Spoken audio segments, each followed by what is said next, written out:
Okay, welcome back. Roll call for the Mummy cosplay.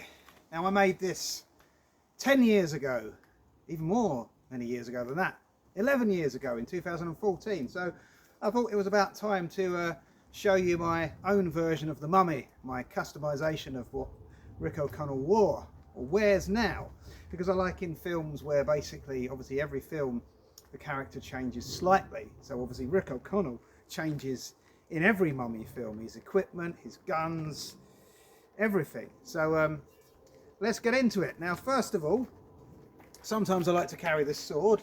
It's an Egyptian sword, but it's actually from the film The Four Feathers. It's great. It's made out of aluminium, so it's got a great look to it. But I don't always carry that. Number one, I've never liked the scarf. I only wear it for the look, but I've never ever liked the scarf. I find it very, very impractical. You'd think, wouldn't you, all this, and this is the only thing I find impractical, but I just do it for the look. So first of all, I love the fact that Rick O'Connell is armed to the teeth most of the time. So obviously a lot of this is over the top, but you know, not over the top for the character of Rick O'Connell. Now, classic Hollywood thing, this is cool, but it really gets in the way. I can't sit down in it. It looks cool, it looks very Hollywood, but I cannot sit down in it. Obviously I don't take these replicas to conventions. 10 years ago you could, but too many people kind of abuse the rules of conventions, and quite rightly now I've got fiberglass weapons for all of these. So but just for the purposes of the video, I'm sticking with the replicas. So that's the Colt 45, which of course Rick O'Connell does carry, but very, very impractical on my back there with the spare ammo pouches, which is completely empty at the minute, but it's just very Hollywood. This thing I've never liked. This is really, really pointless. It's on his original costume. This what looks like part of a Sam Brown belt. British officers used to wear them in World War II and World War One. You have a belt there and it goes diagonal, and the whole idea of this belt is to kind of keep the weight of the holster, kind of keep the belt up straight so it doesn't go at an odd sloppy angle. So I feel like this part of the costume is an ode to the Sam Brown belt, but this is really, really pointless because it just goes down and straight down at the back there, and all it keeps on doing is getting tangled up with these holsters, which is why I can see come the Mummy 2, Brendan Fraser, the character of Rick, didn't have this belt anymore. It really gets in the way. In the actual fact, it's completely got tangled up with this gun holster set. So this is my customization again, the old sawn-off shotgun leg holster. This is a genuine deactivated sawn-off pistol. This is a custom holster that I built many years ago. Obviously it comes with ammo, you know, in case you want to fight a mummy. Look at those. Steel ball shot, that is. Oh dear, can't find where the bloody thing goes in now. Oh, it's the top one, there we go. So first of all, let's disarm this over the top look, which is of course the extra ammunition for the double-barreled pistol here, double-barreled shotgun, blah blah blah. So we'll get rid of those because we've used those, we've dispatched the Mummy. Now of course, when I built this holster set,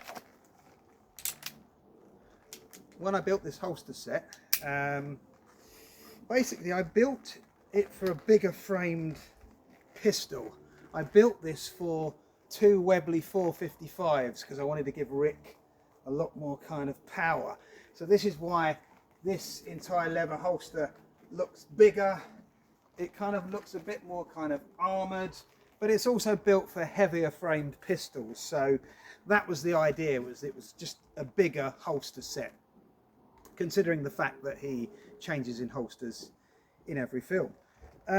The wobbliness is absolutely so true to the film, and in actual fact, if this was genuinely something you'd wear out in the field or as an adventurer, you'd really need another belt strap here and buckle just to keep the whole thing together. But that doesn't look cool. It's all about looking cool, isn't it? That's the thing. It's all about looking cool. So yes, in the end, I didn't have two matching Webley 455s. I do have two of them, but they don't match. One's extremely weathered and one has never ever been used. So in the end I thought, well, what guns can Rick have? I didn't want to go for the original guns he has because they're hard to get hold of.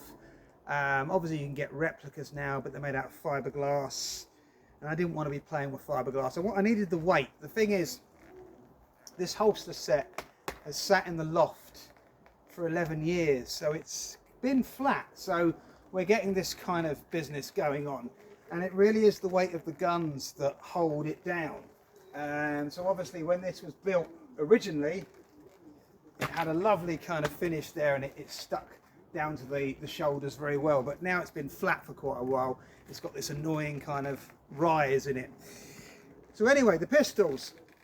I went for two Colt Peacemakers, mainly because obviously Rick uses a Colt Peacemaker to catch the fish in Tomb of the Emperor King, or whatever that was called. That's an Indiana Jones film.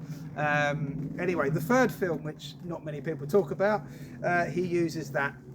He uses this pistol in that. So I thought, do you know what? I'll give him a pair of those. So that's the pistols. The shirt is an old shirt from Next. It's a perfect kind of safari shirt. I weathered it to look like the end of The Mummy 2, when, you know, Rick is completely covered in tomb dust and sand. Oddly enough, I haven't put any blood on this. I don't know why I don't really put any blood on the Mummy outfit. I kind of like it to be midway the adventure, so not the end, but middle part. So I'm filthy, I've been through hell, but it's not the end yet. So this was a nice shirt from Next. The only thing I kind of wished, which wouldn't happen, because it was the 1920s, the pockets, I think they were a lot higher on Rick's shirt, because that makes sense. You got to get something out your pocket, it's higher, but fashion has made pockets lower. So these pockets are too low for the 1920s. Small gripe. The trousers are a pair of khaki jeans, which I completely weathered. Added some fake back pockets there. I've always thought his trousers were made of mohair, but I thought, well, the closest I can get. I used to have a perfect pair of mohair trousers, but could never find them again in any charity shop or thrift shop. So in the end, I went for khaki jeans because obviously this denim material is a material that would have been around in the 20s as well. This heavy cotton as well. So, you know, it's in keeping basically. The boots are reproduction. Ugh, I've just done that and you can't see the other side. You need to see this side. The boots are reproduction cavalry boots from the 1940s. I use these with a big old cosplay as well, so I chose these boots to go with Rick O'Connell. They're not historically accurate, but his son wears them in The Mummy 3, so it's kind of a, you know, there's a slight link there. Yes, the Sam Brown belt, as we've said, really gets in the way, and I find it really annoying. Actual fact, I think if I wear this again, whenever I wear this again, I won't include that. What do I notice about Rick's costume when putting it together? He's very much a functional man. I mean, this would annoy me. All these leather tassels, they'd annoy me. I'd have to tie them off and make them look neat. But he's very functional. You know, it just does up, holds the guns, that's it, you know. I used to do this a lot quicker, but I'm struggling with my left hand to pull these out and do that at the same time. But yeah, he's a very functional man. That's what I notice. Other things I've customised. So the wrist bracer here, I don't know if you can see that. Ooh, it's got the Egyptian symbol of immortality there, the Egyptian eagle with the sun above his eyes, his head. So I just kind of thought, well, that's kind of a bit mummy, Rick O'Connell vibe, symbol of immortality on there. So, you know, basically the mummy outfit we're seeing now, this is not from any of the films. This is Rick O'Connell now as you see him. Mummy 2 influence there. I always loved that watch he had. There we go. It's a genuine vintage watch on there with a PVC cover which I weathered to look like leather, because I always loved that watch he wore in the Mummy 2. So I think we have covered it all. Apart from some of the things I sometimes carry to conventions are these two swords as well, which kind of look cool when you're not wearing the guns. These are from the film Alexander. They're two prop swords, they're two prop Greek swords, but they do have a bit of an Egyptian feel about them, so they go quite good with the whole outfit, which is great. I think that's it. It took so long to put this outfit on, and yet the video is mere minutes and seconds. It is not a practical costume to wear. You think it's going to be practical. I remember when I put this together thinking this is going to be much more practical than the Indiana Jones outfit. I would say it's less practical. As I say, if I was going on an adventure, I would not want these holsters like this. I'd have another strap going across there and it'd keep it all nice and tight to my body. You'd also want some kind of straps over the guns to stop them from falling out. I mean, you know, he's an adventurer, it's Hollywood, he pulls the guns out fast, bang, bang, bang, bang. That's what it's about. But in real life, well, when real life comes calling, I don't want to wear this. But yeah, that's it. That's my take on Rick O'Connell's outfit from The Mummy. There we go. Have I covered everything? Not right now, you haven't. Yes, I have. Yes, I have. Yes, I have. Ammo, armed to the teeth. Yes, yes, yes. I've got some props from The Mummy. Maybe I'll talk about Brendan Fraser. No, I'll do it now. Right, so anyway, last time I wore this was when I went to see Brendan Fraser at one of the Comic Cons. And it was absolutely brilliant because obviously I went there dressed like this, went by myself. And as soon as the crowd cleared and it was my turn, he went like that. And yeah, the look of admiration in his face was amazing.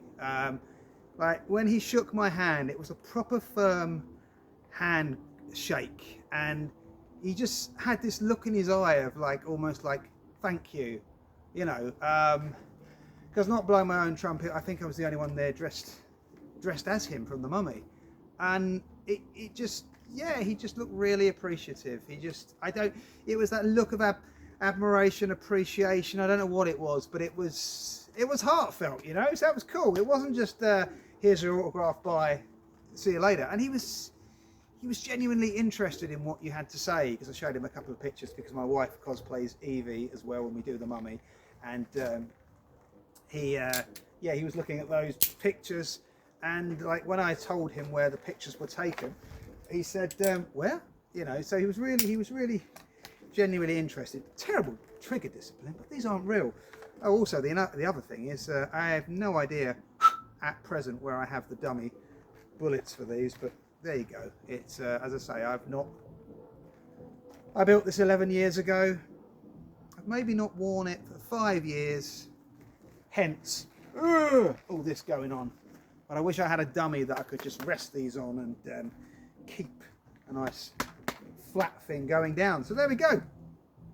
The Mummy. Let's give us one more little grand tour, shall we? One more little spin of my Mummy. My movements today, it's like I'm drunk. This is ridiculous. I am tired, but I'm definitely not drunk. I'm not really into drinking either. Been there, done that. So anyway, look after yourselves. Been there, done that. I wasn't an alcoholic. I'm just saying in my 20s I used to drink. Got to my 30s, don't really see the point. If you do drink, that's cool. Anyway, end of the sermon here. End of the sermon. take care, look after yourselves, and I shall see you soon, most definitely, of course I will. Oh dear.